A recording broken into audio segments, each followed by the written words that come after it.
Hey. So I heard you've been hitting the gym quite a bit lately, huh? That's awesome. Everyone's got their own goals when it comes to fitness, but for most people, there's always that one area they're especially focused on, the part of the body they really want to tone up. And if we're being honest, more often than not, that target is the stomach. It's just one of those spots we all seem to obsess over.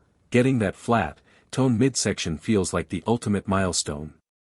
So why not dive into the topic and really break down what it takes to flatten your belly in under a month? There are actually some practical, achievable steps you can follow without having to become a full-time fitness influencer.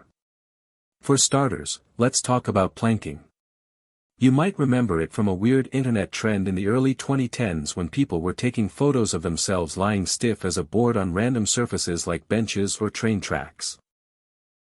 But the planking we're talking about here is actually a powerhouse core exercise you can do right in your living room, no public benches or danger involved. It's simple: lie flat on your stomach, then push yourself up on your elbows and toes, keeping your body straight like a board, and just hold. Sounds easy, right? But here's the catch: you hold that position for as long as your body can take it. And trust me, even a minute starts to feel like forever. While planking strengthens your arms, shoulders, thighs, and back, its biggest benefit is how it sculpts your core. It's super effective for burning belly fat and tightening those abdominal muscles. The average person should aim to hold a plank for at least 2 minutes, though most can't even make it past 1. Now, that's commitment, and proof that age isn't an excuse. You think you can beat that? A former Marine who planked for 5 hours and 15 minutes at the age of 57. Now, that's commitment, and proof that age isn't an excuse. You think you can beat that? Just try and hold a plank for 3 minutes and see how you feel. Moving on from exercise, let's talk about something people overlook far too often: stress. I'm not saying you need to quit your job and move to the mountains, but managing your stress levels is key. When we're stressed, our bodies produce a hormone called cortisol, and that little devil is infamous for increasing appetite and storing fat right in your belly area. It's like your body's cruel way of making sure stress shows up on your waistline. So no, I'm not talking about becoming a couch potato in the name of relaxation, but doing small things to lower your stress, like breathing exercises. Aching of simplicity, drinking water might be the most underrated tip on this whole list. Seriously, water is like the MVP of flat stomach goals. It's completely calorie-free and can help curb your appetite. A lot of times, we eat not because we're actually hungry, but because we're bored, dehydrated, or just used to snacking. Next time you feel hungry, try drinking a full glass of water and wait about 10 minutes. More often than not, that hunger feeling disappears. This little trick can help prevent mindless eating and overconsumption, especially of sugary or fatty snacks. 2 liters of water a day is a common recommendation from most health experts. It's not a magic bullet, but it works in harmony with your body's natural signals and makes you more mindful about when and why you eat. This helps you gain control over your eating habits, and over time. Ally deserves some love is Pilates. If you haven't tried it, you're missing out. It's often seen as a mix between yoga and strength training, and it zeroes in on your core like a laser beam. Your abdominal muscles basically become the anchor for every movement, so your core gets stronger, more flexible, and more defined. One key muscle it targets is the transversus abdominis, which lies deep in your abdomen and is notoriously hard to engage with regular workouts. But Pilates hits it hard, and when paired with regular practice, it can give you visible results in less time than you'd think. Plus, it works your internal and external obliques simultaneously, meaning your whole midsection gets sculpted. Of course, exercise is only half the battle. What you eat plays a massive role. What you eat plays a massive role, and fiber is one of those nutritional superheroes that makes a real difference. Fiber helps reduce the number of calories you absorb by slowing down the digestive process. That keeps you feeling fuller for longer and prevents spikes in hunger. According to some studies, for every 10 grams of fiber you consume, you could carry up to 4% less belly fat. So make friends with foods like pears, nuts, whole grain cereals, potatoes, broccoli, and yes, even those dreaded Brussels sprouts your grandma used to force on you. Turns out, she was onto something.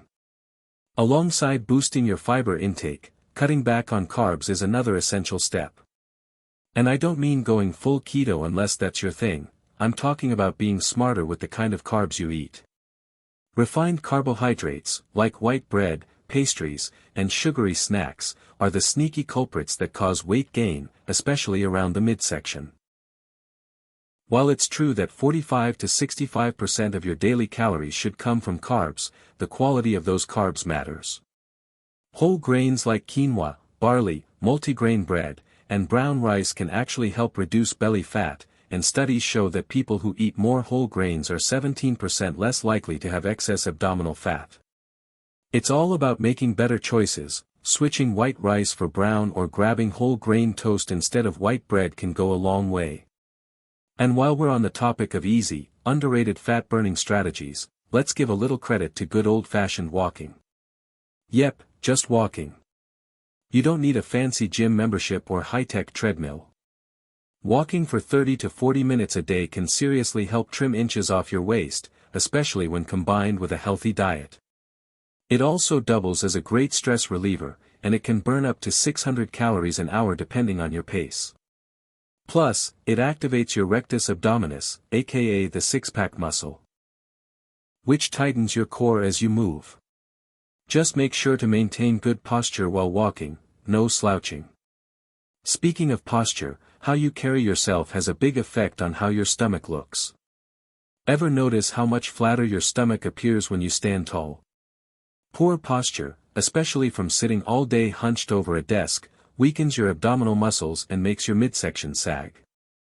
Simply standing upright not only makes you look leaner, it actually increases muscle activation by 7 to 25% during exercise. That means you burn more calories and work your core harder just by fixing your posture. So, stand tall, whether you're walking, working out, or just standing around, it all adds up. And lastly, let's end on a tasty note, peanut butter. Unless you've got an allergy, it might just be your new best friend. It's packed with protein, about 8 grams per serving, and fiber, which together help keep you full and control your calorie intake. Just 2 tablespoons contain around 188 calories, which makes it a great snack when eaten in moderation. Of course, don't slather it on white bread if you're cutting carbs. Try it with apple slices or even just a spoonful straight from the jar if you're in a pinch. It's one of those rare foods that feels indulgent but actually supports your fitness goals. So, with all of these strategies, from exercise routines like planking and Pilates, to mindful eating habits like increasing fiber and cutting refined carbs, to lifestyle changes like walking more, drinking water, managing stress, and improving posture, you're setting yourself up for success in flattening your stomach. You don't need expensive equipment or a personal trainer, just dedication, patience, and smart choices. The question is, are you ready to commit? Have you tried any of these tips yet? Let's hear what's worked for you, or what hasn't, in the comments, and don't forget to subscribe and tap the bell for more tips and tricks from your bestie.